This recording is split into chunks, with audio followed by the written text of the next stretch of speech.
Praise the Lord people. இன்னைக்கு bless the beginning of day 1ல நம்ம இன்னைக்கு ஒரு கதையோட ஸ்டார்ட் பண்ண போகிறோம். கதை கேட்கலாமா? இதுக்காக நம்ம ஜெனி அக்கா இன்னைக்கு நமக்கு கதை சொல்ல போகிறாங்க.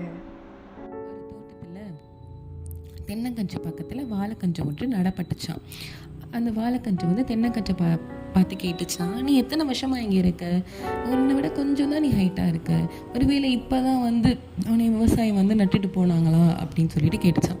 அதுக்கு வந்து தென்னங்கன்று சொன்னிச்சான், இல்லை நான் ஒரு வருஷமாக இருக்கேன் அப்படின்னு சொல்லி தென்னங்கன்று வந்து ரிப்ளை சொன்னிச்சான். அதுக்கு அந்த வாழைக்கன்று கேட்குதான், இன்னும் ஒரு வருஷம் சொல்கிறேன், என்னை விட கொஞ்சம் தான் நீ ஹைட்டாக இருக்க அப்படின்னு சொல்லிட்டு ஒவ்வொரு ஏளனமாக பேச ஆரம்பிச்சிட்டான். ஒவ்வொரு நாளும் வந்து வாழைக்கன்றோட வளர்ச்சி வந்து அதிகமாக அதோட கிண்டலும் வந்துட்டு அதிகமாகிட்டே போணுச்சான். திடீர்னு ஒரு நாள் வந்துட்டு தோட்டக்காரர் வந்தாராம். தோட்டக்காரர் பார்த்து தென்னங்கன்று வந்து சுத்தமாக கண்டுக்க கூட இல்லையா. வேகமாக வந்தாராம். வாழைக்கன்று பார்த்து, ஐயோ வா, இது சூப்பராக பெருசாக இருக்கே, இன்னைக்கு நம்ம வீட்டில் வேற விருந்தாளிங்கெல்லாம் வராங்க அப்படின்னு சொல்லிட்டு சமையலுக்கு வந்து வாழை இலையை போட்டு மாஸ் பண்ணிடணும் அப்படின்னு சொல்லிட்டு ஒரு வாழை இலையை வந்து வச்சு விற்கணும், வாழை இலையில் விருந்து போட்டணும் அப்படின்னு சொல்லிட்டு டமாருன்னு வந்துட்டு அந்த வாழைக்கன்றை கட் பண்ணிட்டாராம். ஸோ இதில் தான் நம்மளுக்கு என்ன தெரியுது, தாழ்மை உள்ளவர்களுக்கும் கடவுள் கிருபை அளிக்கிறாரு.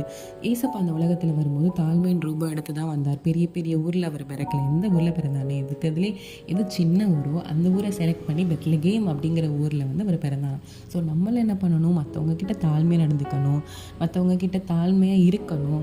கர்த்தர் வந்து தாழ்மை உள்ளவர்களுக்கு ரொம்ப கிருபை அளிக்கிறார். ஸோ ஃப்ரெண்ட்ஸ், இந்த ஒரு நல்ல தாட்டோட நம்ம இந்த டே ஸ்டார்ட் பண்ணலாம்.